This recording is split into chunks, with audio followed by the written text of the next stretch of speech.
Hay un tipo particular de familia que opera bajo la suposición de que tu generosidad es un recurso renovable. Que cada vez que la agotan, simplemente se volverá a llenar en silencio, sin quejas, como un grifo dejado abierto en una habitación a la que nunca se molestan en entrar. No preguntan si el agua se está acabando. No dicen gracias por el agua. Simplemente siguen bebiendo, y solo notan que algo está mal en el momento en que giran la llave y descubren que las tuberías están completamente, irreversiblemente secas. Mi familia política era ese tipo de familia. Y yo fui, durante casi una década, ese tipo de grifo. Lo que no les dije, lo que no tenía ninguna obligación de decirles, era que yo había cerrado el agua por completo semanas antes de que vinieran a buscarme. Cuando llegaron con sus planes, su sentido de derecho y sus camionetas de mudanza prestadas, yo ya me había ido. Y también todo lo demás. Me llamo Eva. Tengo 42 años. Tengo ojeras que cuentan la verdad de los últimos 10 años y una postura que, en los últimos 3 meses, ha mejorado notablemente, lo cual atribuyo al peso que ya no estoy cargando. Me casé con la familia Allen en un día cálido de septiembre, hace 11 años, y quiero ser justa. Yo amé a mi esposo alguna vez.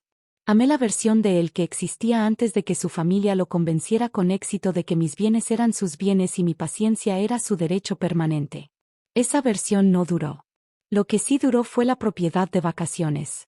Una casa en 3 acres a unas 2 horas al norte de la ciudad, dejada específicamente y únicamente para mí por mi abuela cuando yo tenía 31 años. Ella la había comprado con 60 años de ahorro cuidadoso y obstinado, y puso mi nombre en la escritura porque, me dijo el verano antes de morir, sabía que yo era el tipo de persona que cuidaría las cosas. Y tenía razón. Yo la mantuve, la renové, pagué los impuestos cada año sin falta y la traté como el santuario silencioso que estaba destinada a ser.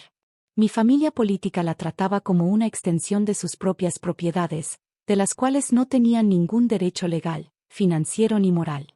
Pero eso nunca los había detenido antes. La historia, en su forma más simple, es esta. Mi cuñada, Alice, había acumulado una deuda de proporciones descomunales. No lo digo con juicio. Las deudas ocurren, las circunstancias se derrumban, y no tengo interés en avergonzar a nadie por dificultades financieras. Lo que sí diré es que su problema de deuda había sido creado completamente por decisiones suyas, una serie de ellas durante varios años, que involucraban dinero prestado que prometió pagar y que en cambio gastó, y personas que ahora, muy razonablemente, lo estaban exigiendo de vuelta. La cifra, cuando finalmente la escuché, no era pequeña. Era el tipo de número que hace que una habitación se quede en silencio. Su solución, presentada en una reunión familiar a la que yo no fui invitada, pero de la que luego me informaron con el tono despreocupado que usaba mi suegra cuando anunciaba cosas que ya había decidido, era la propiedad. Mi propiedad. El plan, tal como me lo explicó mi esposo un martes por la noche con una voz que intentaba sonar casual pero fracasaba por completo, era que la casa del norte sería temporalmente. Él enfatizó la palabra temporalmente, lo cual noté y guardé. Transferida para servir como garantía para saldar la mayor parte de la deuda de su hermana. Algunos de los acreedores, aparentemente, estaban dispuestos a aceptar un arreglo con propiedad en lugar de dinero en efectivo. Esto se me presentó no como una pregunta, sino como una solución ya tomada, y lo único que quedaba era mi cooperación en el papeleo. Dijo que la familia estaría, por supuesto, increíblemente agradecida. Lo dijo mientras estaba de pie en la cocina que yo había pagado, en la casa que mi ingreso sostenía principalmente, pidiéndome que entregara una propiedad que había sido dejada para mí gracias al trabajo de toda la vida de mi abuela, para que su hermana limpiara un desastre que ella misma había creado. Lo miré durante un largo momento. Y luego dije: está bien, déjame pensarlo. Se sorprendió. Creo que esperaba resistencia. Se había preparado para resistencia. Podía verlo en la ligera tensión de sus hombros, en la forma en que había ensayado su explicación con demasiada precisión. Mi calma lo descolocó. Me preguntó con incertidumbre si estaba segura. Le dije que solo necesitaba un poco de tiempo para revisar los detalles. Se fue a dormir aliviado. Yo me quedé sentada en la mesa de la cocina hasta la 1 de la madrugada. No estaba pensando si cooperar o no. Ya había decidido eso. Estaba pensando en algo completamente distinto. Una conversación que había tenido casi 8 meses antes con un desarrollador llamado Paul, quien había conseguido mi contacto a través de la oficina de registros del condado. Él representaba a un grupo hotelero que llevaba años adquiriendo propiedades en ese corredor norte, reuniendo terrenos para lo que eventualmente sería un desarrollo de resort boutique. Me había ofrecido una cifra por la propiedad que, en ese momento, me pareció demasiado repentina como para aceptarla. No dije que sí. Tampoco dije que no. Guardé su tarjeta. Estaba en mi escritorio. Sabía exactamente dónde. Soy una mujer que siempre ha creído en conservar cosas que, algún día, podrían importar. Esto es lo que quiero decirle a cualquiera que haya sido la persona en la que una familia confía sin realmente reconocerlo. Te veo. El trabajo invisible, los déficits mensuales que cubres en silencio, los impuestos que pagas a tiempo, las emergencias que resuelves porque todos saben que lo harás. Lo veo todo. Y veo cómo se acumula. Y veo el momento en que te das cuenta de que nada de eso ha sido considerado un regalo, solo una obligación. Si sabes lo que se siente, quédate conmigo. Porque te prometo que esto se vuelve satisfactorio. Al día siguiente dejé de participar. Sin dramatismo, sin declaración final, sin confrontación. Simplemente dejé de hacerlo. Mi suegra llamó 2 veces y dejé que las llamadas fueran al buzón. Mi esposo me envió un mensaje preguntando si ya había revisado las cosas, y respondí una sola palabra: pronto. La casa se volvió silenciosa de una forma distinta. Era el silencio de una decisión ya tomada. Llamé a Paul un miércoles a las 9 de la mañana. Contestó al segundo timbre. Eso me dijo que estaba esperando. Hablamos 40 minutos. La oferta seguía en pie. Le dije que estaba lista para avanzar si los términos podían cerrarse en 2 semanas. Dijo que no solo era posible, sino preferible. La cifra era $40,000 más alta que la oferta de 8 meses antes. Lo tomé como confirmación de que la tierra había hecho lo que hace la tierra cuando la dejan en paz: apreciarse en silencio, indiferente al caos de las personas encima de ella. Le dije que preparara los documentos.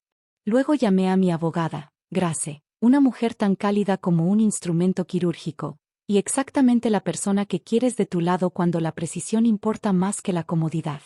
Le expliqué todo. Escuchó sin interrumpir. Cuando terminé, solo hizo una pregunta. ¿Estás segura? Le dije que sí. Dijo que tendría los documentos listos para el viernes. Lo que ocurrió en los siguientes 10 días quiero describirlo con cuidado, porque la secuencia importa. Día 1. Coordiné un servicio de mudanza para recoger los muebles de mi abuela, las piezas que había heredado específicamente de la propiedad del norte. Lo hice entre semana, cuando era poco probable que algún familiar estuviera presente. Todo salió sin problemas.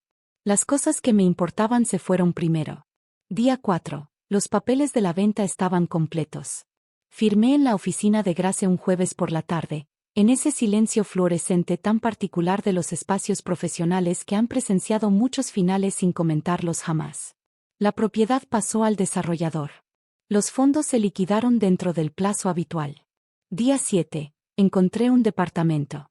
No en la ciudad, sino a 3 estados de distancia, en un lugar que había visitado una vez y que me pareció sorprendentemente correcto. Una ciudad con buena luz, poco ruido y nadie que conociera mi apellido de casada. Día 8. Tuve una conversación con mi esposo. No una discusión, no un escándalo. Le dije, de forma clara y específica, que había vendido la propiedad del norte y que me iba del matrimonio. Le dije que Grace se encargaría de todo lo legal de mi parte. Le dije que podía quedarse en la casa hasta que el proceso de divorcio exigiera otros arreglos, ya que el contrato estaba a su nombre.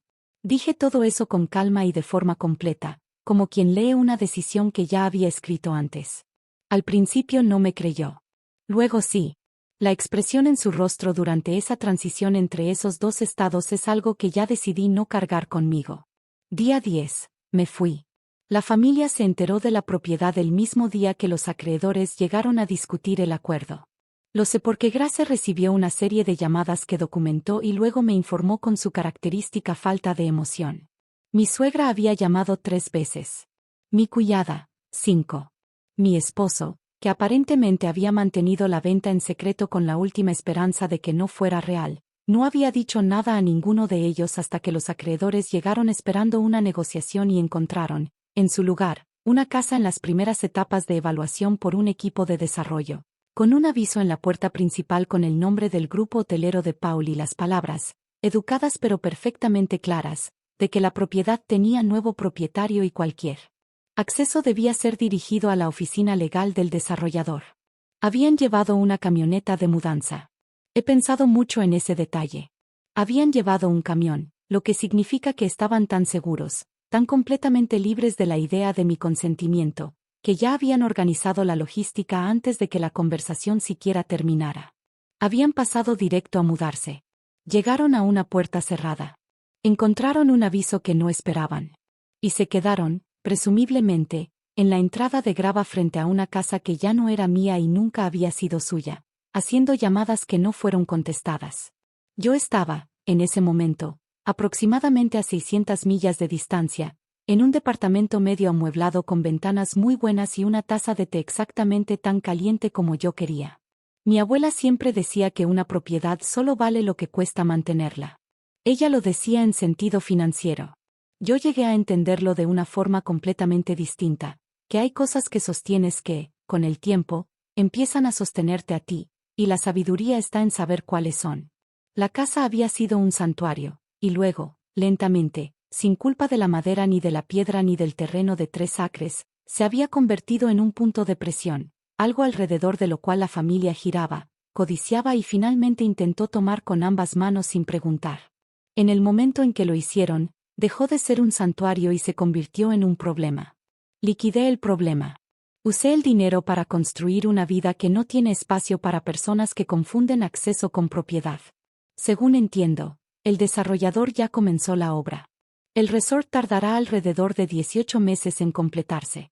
Tendrá, aparentemente, un muy buen restaurante, un spa y habitaciones que comienzan en $350 por noche.